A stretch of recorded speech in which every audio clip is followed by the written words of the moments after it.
This video is brought to you by mywayteaching.com. In this part, let us see one more simple example here. In a meter bridge, the null point is found at a distance of 33.7 cm from A.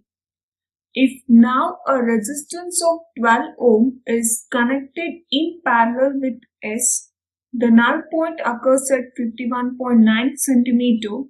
Determine the values of R and S. Okay, so this is the meter bridge that we have studied, the null point. So this L1 they have given, but if another resistance is connected parallel to this resistance, then the null point will be changed. That is 51.9 centimeter. Okay, 12 ohm is connected in parallel with S. Okay, if you connect 12 ohm in parallel to this, then the null point will be changed. Okay, so now let us see what is the solution for this. Okay, from the first balance point, we can write R by S is equal to 33.7 by 66.3 ohm. So after S is connected in parallel with resistance of 12 ohm, the resistance across the gap changes from S to S equivalent. So that will be equal to 12 into S, because those two will be connected in parallel. Along with this, a 12 ohm resistance will be connected.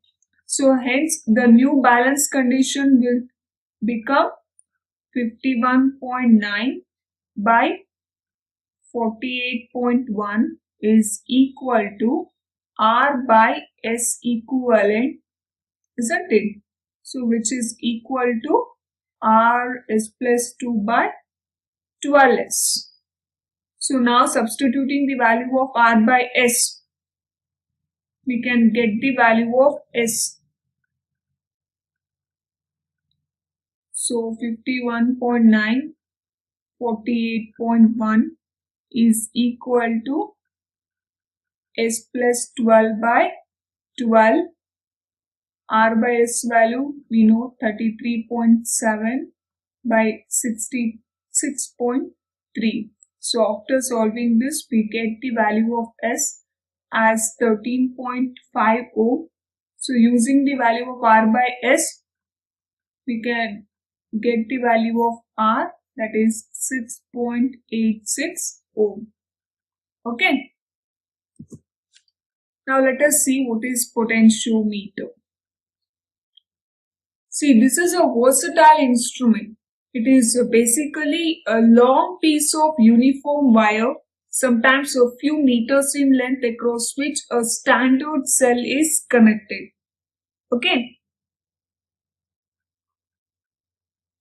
In actual design, the wire is sometimes cut in several pieces, placed side by side, and then connected at the ends by a thick metal strip. You can see in this figure. Okay.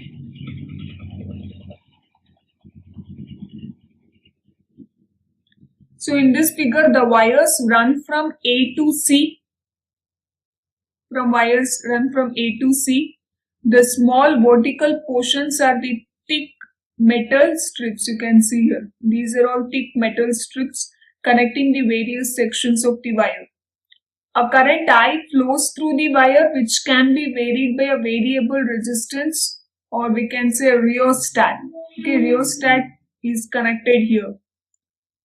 Since the wire is uniform, the potential difference between A and any point at a distance L from A will be equal to, the potential difference will be equal to pi into L, where pi is the potential drop per unit length.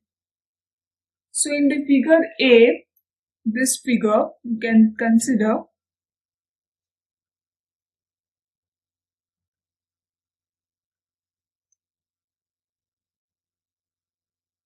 it shows an application of the potentiometer to compare the EMF of two cells, that is EMF 1 and EMF 2. So the points marked on this 1, 2, 3, they form a two-way key. So you just consider the first position of the key where 1 and 3 are connected. 1 is connected to 3. So that the galvanometer is connected to EMF 1. This galvanometer is connected to this EMF 1. Okay. So the jaw key is moved along the wire till at a point N1 at a distance L1 from A. So now we are moving the jaw key till N1. So there is no deflection in the galvanometer. Then we can apply Kirchhoff's loop rule to this closed loop. That closed loop we consider is A N1 G 31A. Okay, A N1 G 31A. For this, if you apply the Kirchhoff's rule, we'll get the equation like this. Similarly, if another EMF, that is EMF2, is balanced against L2, then if you apply the equation, it will be pi L2 plus 0 minus EMF2, that will be equal to 0. So from these two equations, what we get is EMF1 by EMF2 is equal to L1 by L2. So this simple mechanism allows one to compare the EMFs of any two sources, isn't it? So in practice, one of the cells is chosen as a standard cell whose EMF is known to a high degree of accuracy. And then obviously we can calculate the EMF of other cells using this equation. And we can also use a potentiometer to measure internal resistance of a cell. As you can see in this figure B, for this cell whose internal resistance is to be determined is connected across the resistance box through a key K2. So this is the one whose internal resistance needed. So it is connected across this K2. As you can see, a K2, when this with K2 open, balance is obtained at length L1.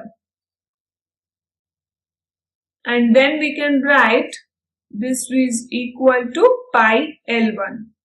When K2 is closed, the cell sends current I through the resistance box R. So if V is the terminal potential difference of the cell and balance is obtained at length L2, then we can write that voltage V is equal to pi L2. Okay.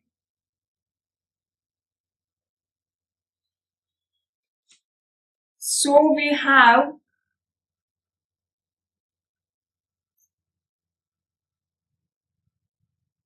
but we know this epsilon is I into R plus R and V is equal to IR. So that gives us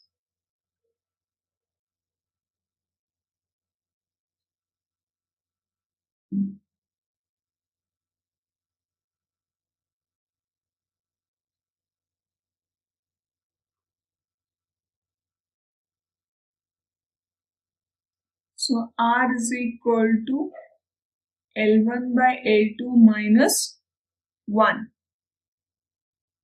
So here we can find the internal resistance of the given cell.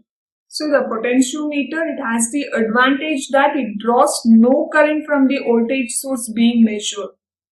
As such, is unaffected by the internal resistance of the source. Okay.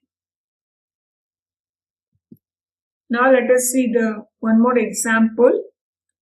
A resistance of R ohm draws current from a potentiometer. The potentiometer has a total resistance R0 ohm. A voltage V is applied to the potentiometer. Derive an expression for a voltage R when the sliding contact is in the middle of the potentiometer. So this sliding contact, when it is in the middle of the potentiometer, we need to find the voltage across R. Okay, that is the question. See, while the slide is in the middle of the potentiometer, only half of its resistance, that is R0 by 2, will be between the points A and B, obvious. So the total resistance between A and B, say R1, will be given by the following expression, that is 1 by R1 is equal to 1 by R plus 1 by R0 by 2, because at the middle point it will be having a resistance only half of the total resistance, so R0 by 2. So we can consider these are in parallel connection, so we can write this equivalent resistance like this. Okay, so R1 is equal to R0 R by R0 plus 2R. The total resistance between A and C will be sum of resistance between A and B and C, isn't it? So we can write R1 and the remaining resistance is R0 by 2. The current flowing through the potentiometer will be equal to, now we got the total resistance, so then the current will be equal to V by that resistance, which is given by 2V by 2R1 by R0. Okay. The voltage V1 taken from the potentiometer will be the product of current I and the resistance R1.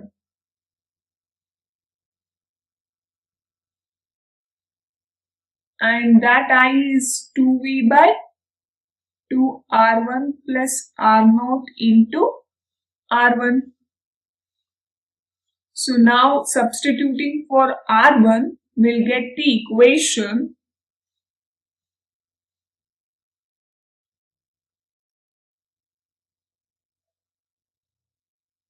that is 2V into R0 into R by, this is the equation that we obtained, right, for R1,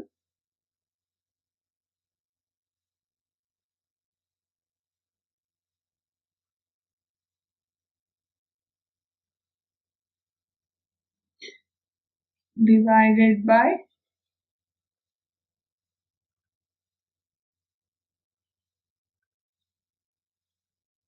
so if you simplify this equation,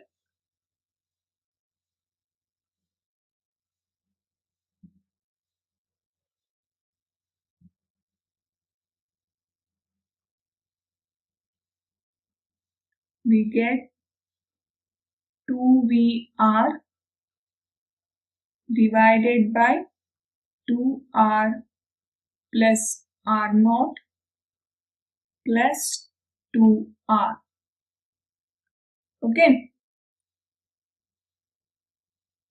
that is 2VR by R0 plus 4R. This is the total voltage across the potentiometer when this slide is in middle of it. Okay, so what we did in the beginning, when it is at this middle point, that resistance only between A and B, it will be R0 by 2. It is not R0. So we took the parallel combination of R0 by 2 and R, then we consider it as R1. So R1 is the parallel combination of R0 and R. Then to find out the total resistance, we'll add up with R0 by 2. That is the remaining resistance between B and C, isn't it? So then the current I is given by V by R. That R is the total resistance that we considered. And the voltage V1, which is taken from the potentiometer, it is the product of current I and the resistance R1, and we know the value of R1. So in that equation we substituted the value of R1 and then we simplified it And finally, we got the voltage across R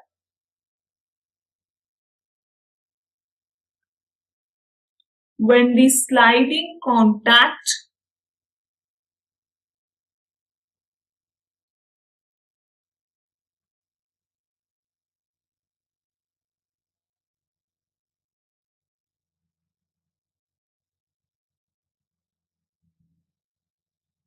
is in the middle of the potentiometer.